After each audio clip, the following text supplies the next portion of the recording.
In my 20s, I was suicidal. I was going to do it, and it was just a matter of time. I had just doubled my medication on Prozac, depression pill. Somebody stole over $200,000 in one of the companies. No one knew the black hole I was in. If you're in a leadership role, you're going to be the hardest worker for that company. You want to show your employees, hey, this is how we do this. Lead by example. The Lord gave me a vision while I was driving that saved my life. He revealed himself to me in a way that made me understand God is real. And finally, I realized I'm going to work for myself. Our goals were to create a 7-figure cleaning company operating remotely. Either way, get some good books on sales and marketing and listen to your podcast.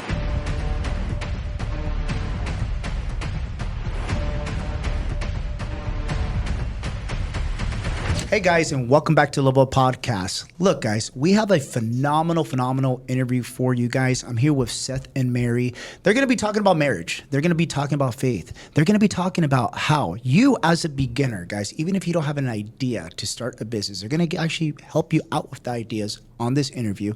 And they're actually going to show you some basic steps on how you guys can go ahead and launch your own business in 2025. Seth and Mary, welcome to the show. Thanks. Thank you. So guys, let's get right into it.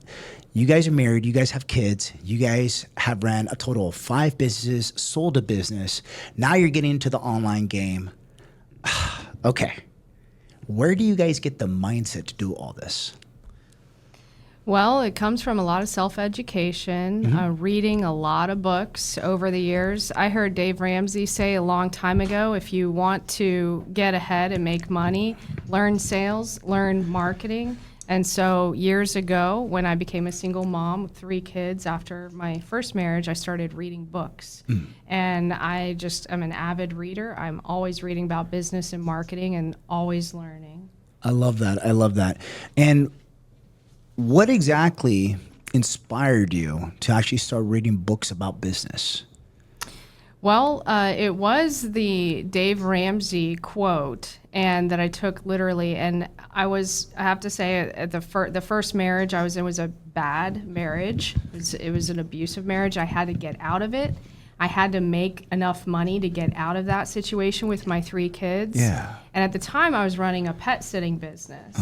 And I saw that the cleaners that came, they were getting $250 checks. And I was like, man, I'm making less than $100. I should be doing the cleaning business.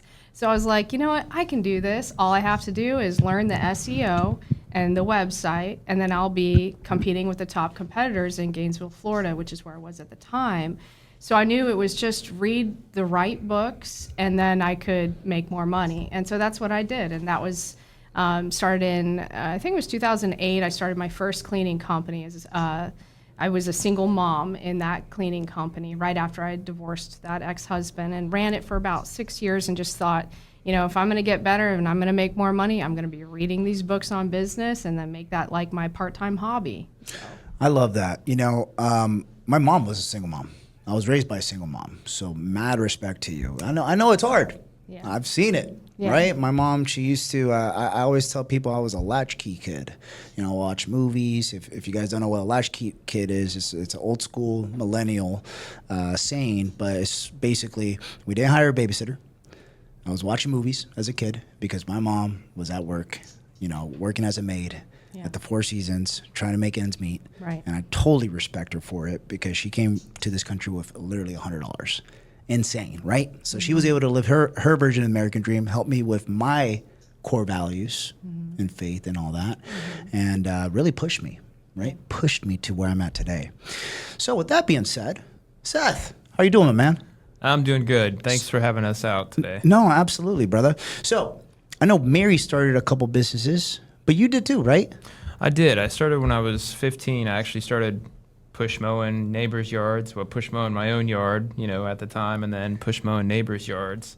And, I had a good hard work ethic, and I knew I wanted to have my own business at some point because I had, when I was 15, I started working for somebody else, and it wasn't the greatest experience. It wasn't bad. It taught me some things, but it mainly taught me that, if I ever have employees, I would treat them a lot better. No, absolutely. I think culture is everything in business, right? What do you guys think is your opinion on what makes a great leader, especially in any organization in 2025? Well, I'll start with from a service-based business. If you have employees or if you're in a leadership role, you got to at least show whoever works for you that you're going to be the hardest worker for that company, because that is essentially your baby. I mean, when you start a company, when I started my landscaping business, I was the only one. So for years, I was the only one. I was a teenager. But then when I brought on employees, I had to pretty much let them know that I'm gonna do my best every single time I go. I mean, landscaping, lawn service, it seems like a menial task, but a lot of people don't want to do it. A lot of people can't do it. And I just made sure to put my best foot forward every single time. I was well dressed, I was polite, and I did my very best every single time. So I think from a leader standpoint, so to say, you want to show your employees, hey, this is how we do this at our company. This is how we do. Lead by example. Lead by example, man. Exactly. I mean, you took the words out of my mouth, Seth. Lead by example. I love that. I always say, I have very high standards, and I don't sugarcoat it whenever I hire people. I always tell people it's going to be hard because I want to see if they're going to stay, And it is hard. Entrepreneurship is one of the hardest things you will ever do in life. Do you guys agree? I do. It's pretty tough. Yeah. So what do you guys think is tougher? Parenthood or entrepreneurship? Ooh. That's a great question. I think it depends on your children also. Yeah. Parenthood, man, I would say it's almost equal because it's a mindset thing on both. I love that. With entrepreneurship, you've got to be overcoming adversity because you're going to face challenges no matter 100%. what the business is. At some point, you'll face challenges, and you have to have that inner resolve and determination that no matter what, this is happening, and I'm going to make this work. I'll find a way around it. And with kids, you have to be so consistent, and they learn how to push your emotional buttons. They know what to say to you to try to get you to react. They have to be getting attention. If you don't give them the right attention, they will act out to get attention. Right. So, and you've got to be consistent with discipline, and you have to model by example as well. Because you can't teach them do what I say, but not what I do. You have to show them the right way to act for them to follow the right example. So I would say they're, honestly, in my opinion, they're equal in difficulty. Yeah, no, absolutely. But you guys have been able to juggle both. Yeah. Which is phenomenal. We have. Yeah. Sometimes it's tough because we want to, especially from a business perspective, you want to do your very best in business. You want to make sure that you're taking care of the business, but your children are so important to you, and they're more important at the time because they're only young for a little while. But at the same point, I think I know my wife's done an excellent job, and I try to do my best as well. But it's similar. Like she said, it's very similar because you're dealing with different personalities. All three of our kids have completely different personalities from each other. Oh yeah, how old are they? I have 14, 13, and just 11. turned 11. Wow, that's amazing. They're getting up into the teenage years now. Yes. Oh yeah, love that. So guys, what would you tell to someone who is trying to take the first initial steps to starting a cleaning business? Because you guys specifically started a remote cleaning business. So what would be the first couple of steps that a beginner could go ahead and take to start inquiring about that? I would say self-educate. Get some great books that are going to allow you to compete against the competition. And it depends on your goals, too. Yeah. Our goals were to create a 7-figure cleaning company operating remotely. So for some people, their goals are they just want to have just themselves as a cleaner. We were not the cleaners in our company. We always had staff. So it depends on the goals of the person, what kind of revenue goals they have. Do they want to manage staff, or do they want to just be a solopreneur? But either way, I would say get some good books on sales and marketing, because if you get that down pat, you can essentially write your own check in almost any market, as long as there's a market and sales and marketing. That's more important than knowing how to clean a house, because even in the first cleaning company, I just knew I'll hire someone who knows how to clean a house so that I could stay home with my babies, because it was 2 toddlers and a baby on my first company. So just having that mindset of like, I'm going to do this. What do I need to learn to do this? And then I would start reading books and Would maybe you- listen to your podcast. Yeah, I mean, this episode is already going off to a great start, Mary. I mean, you guys are saying so many things that resonate with me. I'm a big delegator. You know, with me, I didn't go into business to go ahead and work 18, 20 hours a day, so I'm not able to see my family like Right. I was in law enforcement, right? I was working 80 to 100-hour work weeks. I did that for 5 out of the 7 years I was in law enforcement. Most people are like, are you insane? I was just like, yeah, a little bit. I was. Because, hey, guess what? I got to go ahead and take care of the bills. I got to go ahead and be the provider, right? So at the end of the day, you have to do what you have to do. But as we get older, we get a little bit of experience, right? We go ahead and we use leverage. Right. So, did you guys leverage the knowledge from the books that you guys read in order to have this type of mindset of being an operator, delegating, and not being in the business but working on the business? Yes, it started a long time ago when, before I ever was married the first time or had kids, I started reading entrepreneur articles and things I would find online because I wanted to be in business for myself. I had been working since 15, working hard jobs for other people, making next to nothing, working at... What type of jobs? I worked at, I was for a short time, I was a private investigator, believe it or not. Really? Intern. I can see that. I can see that. I worked for the Florida Park Service. I worked for Publix. I pulled trash in the Florida Park Service, and we used chainsaws, and it was hard. I was a cook at a couple restaurants. I worked at Outback Steakhouse. You did it all. Man, I worked, and that's why, because like I was like, I'm not dealing with this anymore. I moved to this job, and finally I realized like I'm an entrepreneur. Yeah. I'm going to work for myself. I'm going to work hard, sure, but I'm going to work something that no one can fire me from, and I'm going to produce an income higher than what these people want to pay me. So. Yeah. No, absolutely. So, what would you say? Okay.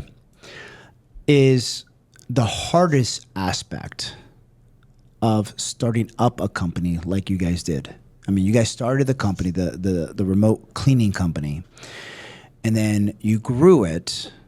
How many employees did you have? I want to say we had 14 at the end. So I have 14 employees. Most people don't even have 2, right? Or 1, right? They're usually solopreneurs. So you guys grew it to about 14 employees, and then you sold the company.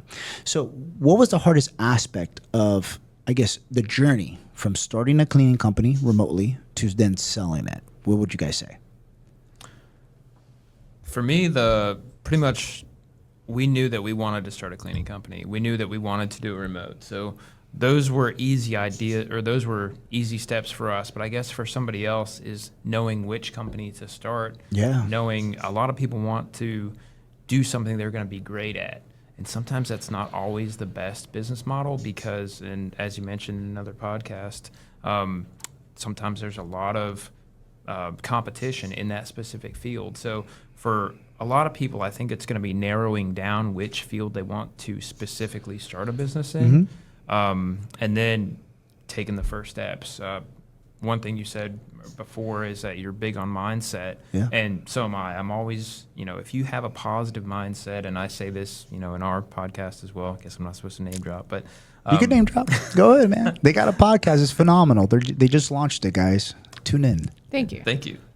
But big thing for me specifically is mindset. If you know that you can do something, if you have the idea and you know you can do it and you follow through with it, to me that's the kind of the hardest thing, is every single day putting another foot forward, because you know you can do it, but there's going to be setbacks. So if you just push through the setbacks, that I think for me is the hardest thing, just because I'm so focused on getting that thing done. When setbacks hit, you're like, so I guess that was my hardest step, was not after, basically you get the idea, you start taking the steps, and then the hardships hit. So how do you guys work through that? Because I feel like everybody goes through that. I went through that in 2024, and let me paint the scenario right here for you guys, okay? So in 2024, I was about 50 pounds heavier than I am now. I'm weighing about 203, okay? I was like about 255 back in the beginning of 2024. I went on my health journey in the beginning of this year in 2025, but during in 2024, I had just doubled my medication on Prozac, which is a depression pill. So I was a zombie. Okay. On top of that, okay, I had 3 companies I was running at the same time. I lost 2 COOs. I had somebody steal over $200,000 in one of the companies. Oh my God. And then I had another CEO damage one of the other companies, and people were leaving left to right. Wow. So that means I had to work inside the business, not on the business. So I had all this pressure, and I just got married. But that was a beautiful thing right there. But on top of that, no one knew the black hole I was in. Like, as far as just depression. It was the best financial year of my life, but that doesn't matter when you lost yourself. So what would you guys say right now? Because there's a lot of people struggling out there, right? Not everything's all painted nice on social media. Entrepreneurship is hard. So what do you guys say that you guys do that works for you guys to get you guys out of those bad times in entrepreneurship? Okay, I'm going to take this I one. want to take this one. I have an answer after. So, in my 20s, I was suicidal. Yeah. I was determined I was going to do it. I was every day having those thoughts, and it was just a matter of time. And so I'm going to get deep for a minute. Of course. It's my faith in Jesus Christ is what helps me through those times. Actually, the Lord gave me a vision while I was driving that saved my life. And He literally spoke to me and said, the heart is beating and it doesn't know why. And that's exactly the truth of my life at that time. I had zero purpose. I didn't understand why I was even going. But He revealed Himself to me in a way that made me understand God is real. And if I'm going to live this life, I'm going to live my life for the one who died for me, which is Jesus Christ. And so anytime we face adversity, we pray. And we pray every day. Every day. We prayed this morning. That's beautiful. We pray over the business, and we watch new clients come in. We watch God move things out of the way, bring the right people in, expose things going on in the business we didn't even know was happening. So prayer is the engine that drives us forward, our faith in Jesus and prayer. That's what has helped us. I love that. That's very powerful. And I'm a big believer. I'm a big believer in faith. Ever since I've met my beautiful wife, she's pushed me even more to really go and spend more time, in my faith. I think it's needed. I think you need it because people need fulfillment. I always tell people, if you're just doing it for the money because you're in a bad situation out of scarcity, no, you won't last. Not in business. It's a longevity game. Right. It really is, right? And I think for a lot of people, you get to a point in your business where you plateau. You guys ever plateau? Where you guys hit like a certain revenue in a month, and you guys are like, we made it. We made it, sir. Right? And you're like, yeah. Right? And then you're like, all right, what's next? Right. Right? And sometimes we lose ourselves, and you're like, okay, what's next? We went through the journey. We've made it. We're okay. But what now? So I think, having that fulfillment, having that intent to go ahead and want more. I always say I'm chasing the greater version of myself because I like to help people. Yeah. And I feel like, podcasts like this, having this type of platform, we're able to help a lot of people, right? So Seth, what do you got to say, man? Well, how do you follow that answer is one thing, but I definitely, my faith in the Lord pulls me through, because when, as a Christian, as a believer, when you solidify your faith with Jesus, you have to have the faith to know, He's going to get you through any tough situation. Yeah. But so she brought the faith side of things. But one thing that I've been trying to do, especially recently, is learn something new, business related, every single day. Smart. Because it's like a bucket, and every single day you add a drop to it, and one little drop at a time doesn't seem like it's much, but at some point you're going to need that specific drop that you learned 6 months ago or 3 days ago. So I've been going through and just trying to learn something new about business specific, about our business specifically, what others have done, some mistakes they've made, and how they've fixed those mistakes every single day. No, I love that. And that's inspiring, dude, because I'm going to tell you, dude, ever since I've been in full-time entrepreneurship since, I think it was right before full-time, I quit PD right before 4th of July in 2021. So I'm coming up now. It's like 4.5. Yeah, it's like 4.5 years now, dude. So almost 5 years, right? Full time. But I was always doing like a side hustle or something like that while I was still in law enforcement. But being full time, time flies. Mm-hmm. Time flies, man. But to go back to what you were saying, it's very hard to stay consistent once you've built it up to a certain point, right? So going ahead and learning something that challenges you, I think it's very important because it's new. It keeps you entertained, right? True. So you guys are now going into the online space, okay, where you guys are building a community, or you guys have built a community. And now you're going to teach other people on how to do what you guys did, correct? Right. So let's talk about that, okay? Because I'm a big visionary guy when it comes to ideas, doing startups. So what made you guys, okay, want to take that approach now? I mean, besides working remote, like I was telling you guys earlier, it's the new American dream, guys, NAD, right? It's being able to work anywhere in the world. Right? Right. And I think that's why a lot of people flock to the online space. I mean, it just makes sense. If you guys have the experience and the knowledge, why wouldn't you do that? Right. Right? I always get people saying like, if you're already successful, why do you have to go ahead and build a program? Why not? Why not? Why not? Right? If you have the knowledge. So what got you guys into that? Well, I have 18 years of business experience, and when I was first starting out as a single mom, people were so ready to take my money for marketing, and it didn't bring results. And so you got burned. Yeah, and I don't like that. I don't like it when people, they want to take your money, but they don't want to give you the right results. So I spent a lot of money as a single mom with 3 kids to support, and I wasn't getting any support financially. It was just me. Right. So every dollar counted. And I want to be able to help people learn how to do marketing the right way for themselves, business owners that want to learn really SEO, paid ads, how to do it for themselves. Because knowing that is what allowed us to flip a switch, and that cleaning business, it started off making 25 to 30 grand a month. Yeah. Because we could implement these things, set it up, and then anytime we were able to handle the hiring more people, we could just bump that ad spend up a little bit, and we'd bring in more accounts, and then we'd hire to, keep up with the growth.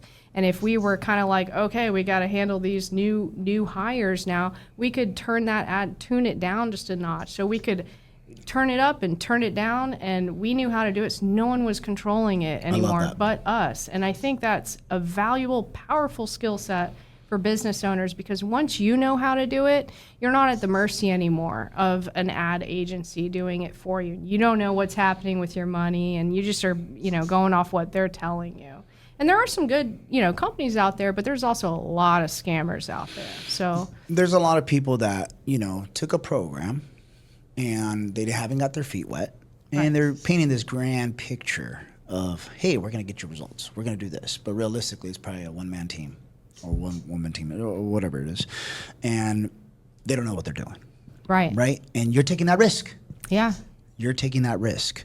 So at the end of the day, I'm a big believer in going ahead and doing every aspect of your business in the very beginning. I'm a big believer in what you guys are about, because I've done it. I've learned the ads. I've learned how to build funnels. I've learned how to do customer service. I've learned how to do sales. Right. Absolutely everything. So when you hire, you know exactly what you're talking about. Right. Right. And you know what to look for. If you already know what the basics of SEO is already, and you already know how to run your own paid ads, then when you hire them to do it, you know what to look for. You understand how to analyze the results based on what they're doing if you are going to do that. Right. Versus if you don't know, let me give you one quick story, just really quick. Of course. I was doing SEO on my own website when I was on my first cleaning company back when I had the 2 toddlers and a baby. I set that website up and it ranked in the top 3 position for Gainesville, Florida. So I was competing against some bigger companies and I felt great about that. Well, one guy called me up and I guess his wife wanted some cleaning. So he decided that he was going to offer to trade me SEO in exchange for providing cleaning. And he promised he could get me to the number 1 position. And at that time I thought, well, yeah, okay, number 1's better than number 2 or 3, right? So I'll go ahead and we'll let this guy take a shot. He took his shot. And my business tanked because he redid the website with his version of SEO and it was crickets for months until I took it back over. I was like, we can't do this anymore. As soon as I fixed it, we were right back in the 2 and 3 position again with the SEO. And that's why it's so powerful and important to know how to do it for yourself, because somebody comes along and offers you that great offer that's so tempting, you take it, you can fix it pretty quick if you know what you're doing. So I love that. And, it's almost like a security blanket. You know exactly where you're looking at. Right. You hire someone once you want to start delegating, if you ever want to delegate it, and you're able to vet their actual work. Right. Super important. No, I like that. So do you guys specifically use just SEO, or are you guys using different social media platforms to do the marketing for your business right now? We, in the beginning of this last cleaning company, we just grew and sold after 3 years. We started, SEO basic on the website. And then we started with Facebook ads. And I think I want to say we started with $10 a day back then in the very beginning. Right. Shoestring budget. It just boomed. I mean, because of the way we set it up, we do this combination thing with the SEO, not just on the website, but weaved into the paid ads. So we do that, and then it just cranked it, and we were just booming. And like I said, we started with 25, 30 grand a month in the beginning of that cleaning company because we did both. Wow, that's amazing. I love that. So what exactly are you going to be offering for people that would want to learn, join your guys' community in the online space?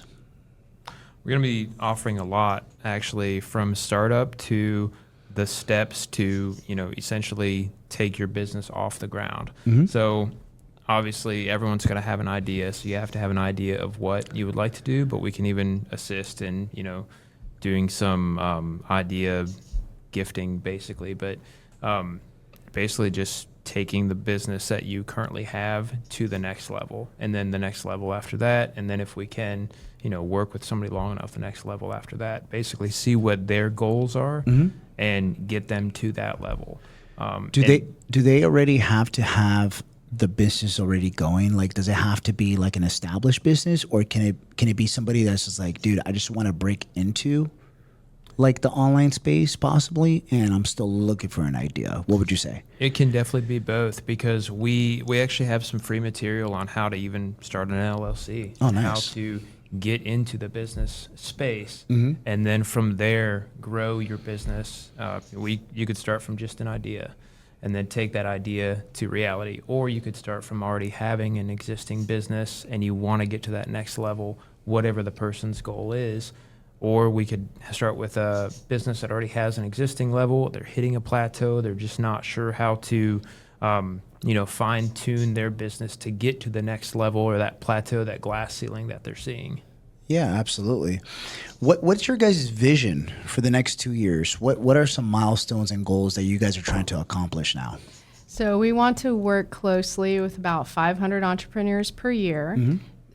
We don't want to do huge, massive volume, because we did that with the cleaning business, and we want to keep it kind of tight, and we really want to deliver high quality service. So we want to work with 500 entrepreneurs per year closely, doing our exclusive events, teaching them how to do the paid ads and the SEO for themselves in a powerful way where we combine it, and how to work remotely, and some higher level staffing strategies that really freed our time and allowed us to weed the wrong people out. Mm-hmm. So we want to work with that number per year and do some high ticket events like private yacht parties, conferences where we teach people some valuable things for business.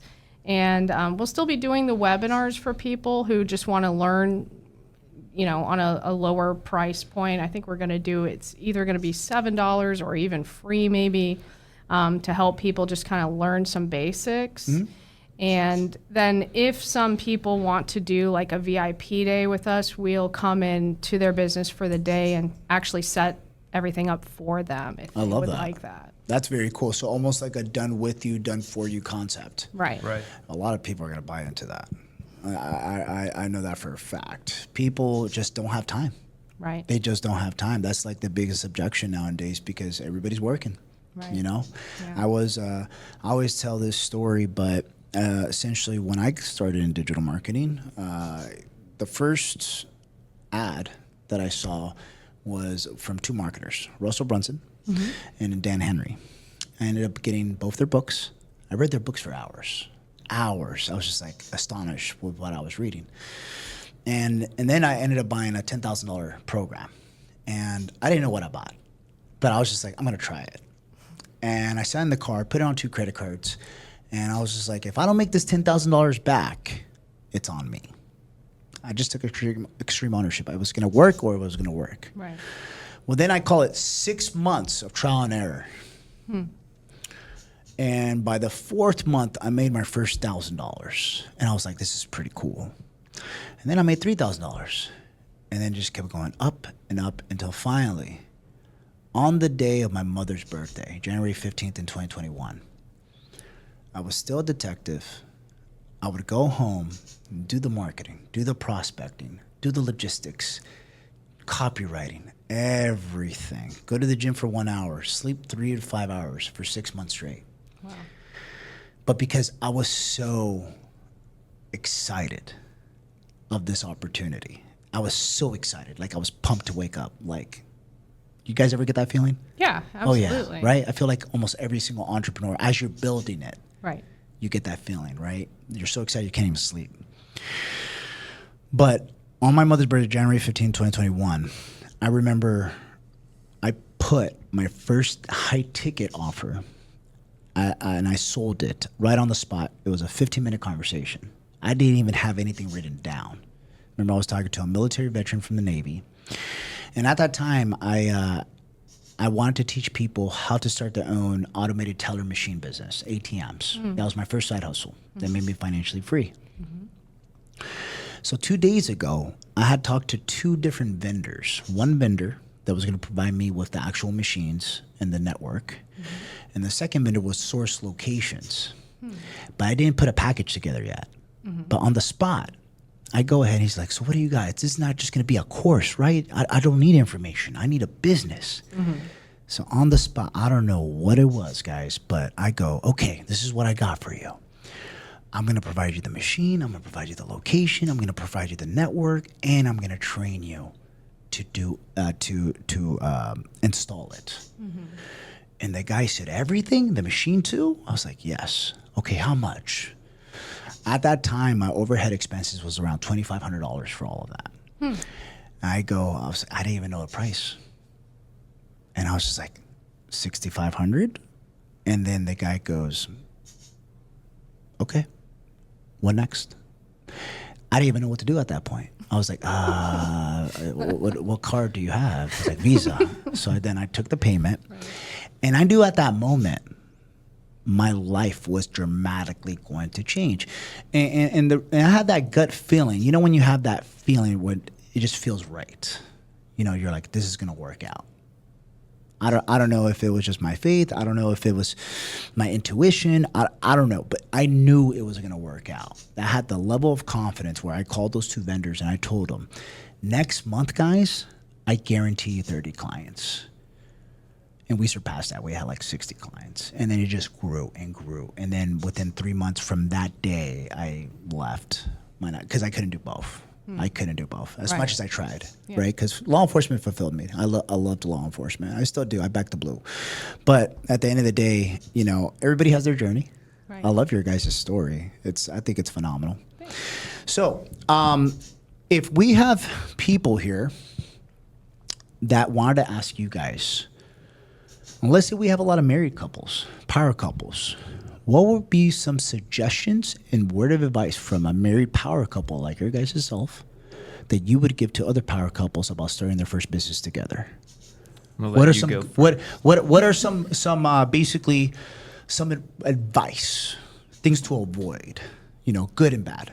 Okay. Well, on the positive side, I'm going to say keep God first. Put the Lord first in everything, and He will make your path straight. We start our day in prayer, or at least we try to every day. If we forget, we go in the afternoon and pray together at some point. And then figure out what are your strengths and your partner's strengths. So I'm really good at sales on the phone. I'm very transactional. I close those people like 90% close rate, boom, boom, boom.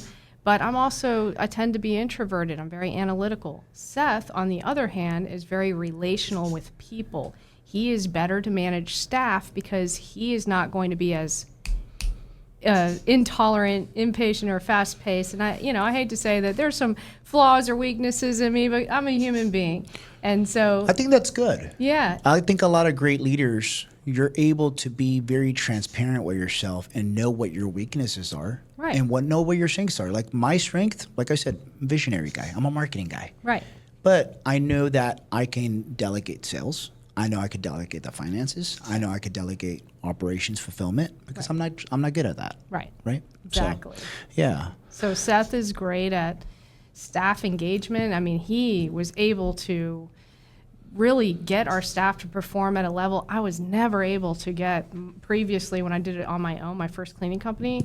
Oh man, it was from a staffing perspective, it was a train wreck because I did not have high tolerance for people because if I'm a single mom managing 2 toddlers and a kid and the clients and all their whims and requests and everything, I do not have tolerance for someone who doesn't show up to work, calls in. Because remember, I've been working since 15 also. So I did not have the same level of grace or tolerance or patience for people in that respect. But Seth, on the other hand, he's an extrovert. He's a nurturer. Yeah, he's very good at engaging. He wants to engage with people in a different type of way.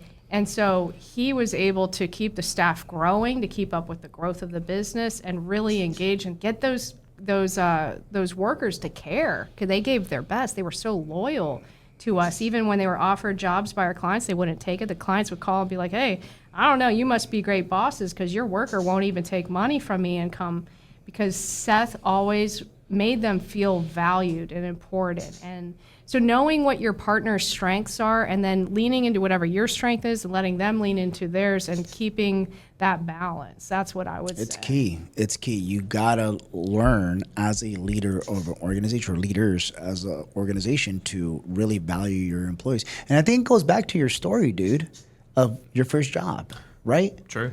They didn't have you feel valued, and now you take that and you're like, dude, I don't want to have my employees feel this way, right? Exactly. Yeah. So how do you build up that value where they're like, dude, we don't want to leave? They're great leaders.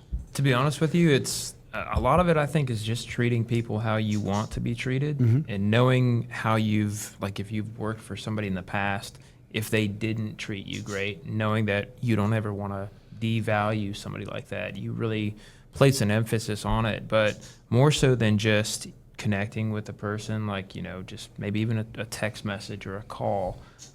What I noticed that I really would do is, especially to kind of raise the baby birds so they could fly, I would ask them questions and be like, hey, how was your first day? How did this go?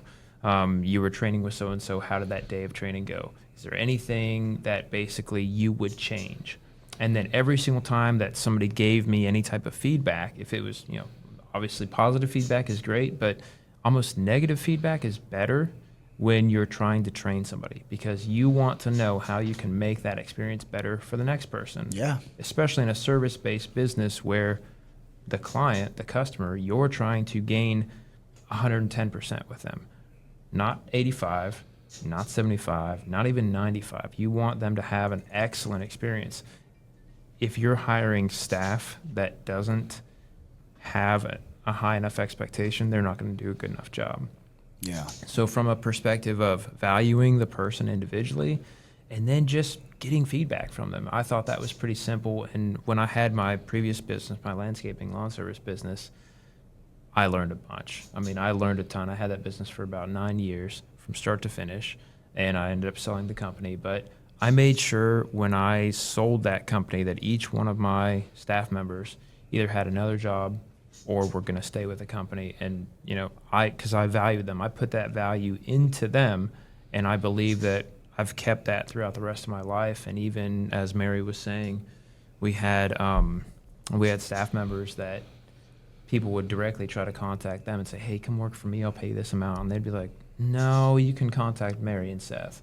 So Yeah. I think that was kind of like a testament or a testimony to what we would build into our staff members, just that value that we would try to put into their lives so that, they did their best, they had a great, solid job, and they liked it. And if they had anything to say that was negative or anything, I would openly have a conversation with them about it, and I would take their advice. I feel trying to, go ahead and keep people by paying them more doesn't work. It doesn't work. It's a short-term gain.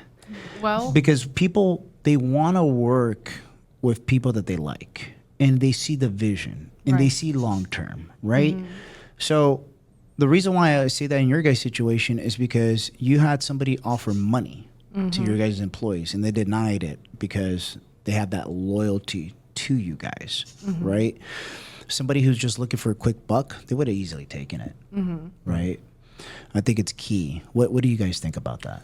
Well, we also did pay much higher than industry standard. Whenever we would post our jobs, we would do interviews, and we paid at least 50% or more higher. I looked pretty constantly. I looked at what the other companies were paying. Yeah. Some of the companies we actually were paying double what our competition was paying their staff members. But another thing that we did also is we paid higher, but we did more thorough interviews than I think a lot of other companies do. A lot of other companies, they want a body to fill a spot. Right. We would actually ask questions, and then for the first 2 weeks, sorry, I'm taking the spotlight Oh, here. you're fine. For the first 2 weeks, we would show up on some of the job sites, especially with the new hires, or I would get one of our seasoned staff members that was a solid trainer to show up, check everything, answer any questions they had. We wanted to make sure that experience was like the best experience for them. So I do think paying higher and in the combination of several other things worked really well for us. Oh, for sure, for sure. And Mary, what do you think about that? Well, in the first cleaning company I had, I did both sides. I first paid them, whatever the average pay rate was, and then I tried testing paying them a little more. But because at that time, as a single parent with 3 young children, and I had the staff at that cleaning company, and I had the clients to manage, I was spread too thin. So I would try I'm going to try to pay them a little more and see, but at the end of the day, me being somewhat introverted, however many conversations I had in that day, at the end, I was done. So I was not, I didn't have the energy to put into staff at the end of the day and do these phone calls and texts that Seth would do. So just paying them only is not the ticket, because it has to be a comprehensive approach. They have to both. We wanted to be the top cleaning company that anyone would come to work for, because we want to be number one, and we were number one in that area.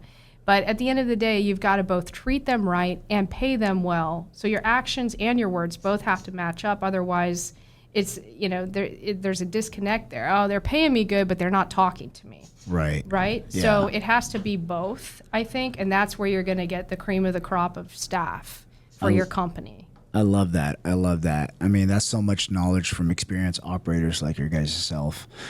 So, here at the Level Up, we love to help our audience with self-help, leveling up their mindset. So, coming from 2 experienced entrepreneurs that now have exited their own companies, now you guys are married, have kids, you guys are into your faith. I mean, you guys are living life by design. I like it. Amen. Thank I you. like it. So, what would be some words of advice you would like to give the audience, or someone who right now wants to start a company and they just don't know how, right? What would be some words of advice to level up their mindset, to help them start? Well, I would say my first is always going to be make the Lord your God, make him God over your life. That's going to be my number one for everything, okay?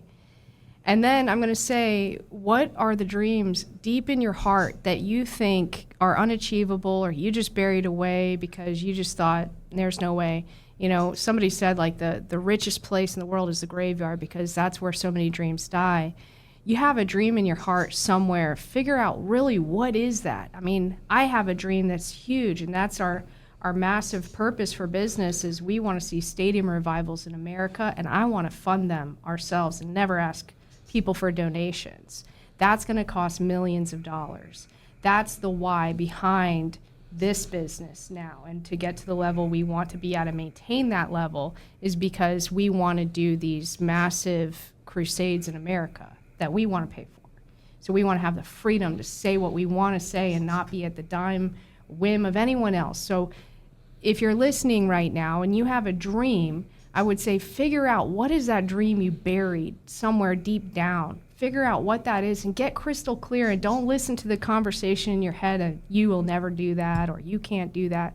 No, that's a lie. You can do whatever you think you can do, because even Henry Ford said whether you think you can or you think you can't, either way you're right. So figure out what is that dream you have, and then just honestly, I would ask God, help me to get, what are the steps I need to take? What is the plan of action to get to this goal? And align my life with your plan to prosper me, because it's there. And God is real. I will say this one more thing. I know this is a business podcast, but I've seen Jesus Christ 4 times in my life. He has appeared to me starting as a child. And all those times I was sober and awake. So I know God is real, and he has a plan for all of our lives. So we just have to realign with his plan and then figure out what are the steps. Every day you take a step towards that, whether it's read a book on business, learn SEO, learn paid ads, learn website, or hire someone off Fiverr for $100 to make a website for you, you know? I mean, there's steps you can always take.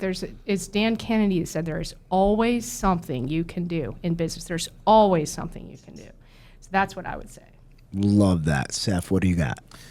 Man, how do you follow that one? Well, let's see. As we talked about before, the biggest thing that I would say is the mindset. If you have the positive mindset that you can do something, then you can actually do it. If you think you can't, if you listen to the naysayers, if you listen to, I hate to say this on the air, but I had family members who told me, "Oh, that's a crazy idea. You shouldn't do that."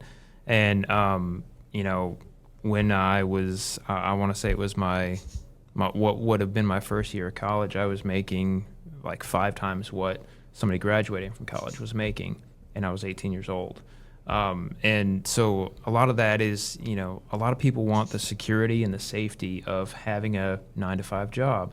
And although that is good, if you can imagine a better life for yourself, and if you can take control over that, you can achieve it. Knowing that you can achieve it, I think, is the kind of like the basic step that everybody has to take first, is knowing that you can do something that you put your mind to. So my advice, I guess, without going into Mary's answer, would just be just do it. Just know you can do it and accomplish it. If you want to basically be successful in business, you have to take that first step in mindset. So that would be my advice. Boom. And that is the Level Up with Seth and Mary. Guys, where can my audience find you? Well, you can go to growmybiz3.com and check out our webinars on business scaling remotely. You can listen to our podcast at Grow My Biz, and you can find our Facebook community at the Millionaire Remote Business Scaling Group. And if you want to work with us directly and have us work inside your business, you can go to growmybiz2.com. Love that. Love that. Guys, leave a 5-star review on Spotify, Apple Podcasts, and on YouTube. We are currently ranked #1 in business because of you guys, the 4 million downloads that we have on a monthly basis, guys. With that being said, this podcast and this interview with Seth and Mary are going to change lives. Make sure to check out their podcast, Grow My Biz. Grow My Biz. Check it out, guys. Let's get it to #1. All right, guys. This is Paul Alex, the Level Up. We'll catch you on the next one. Peace.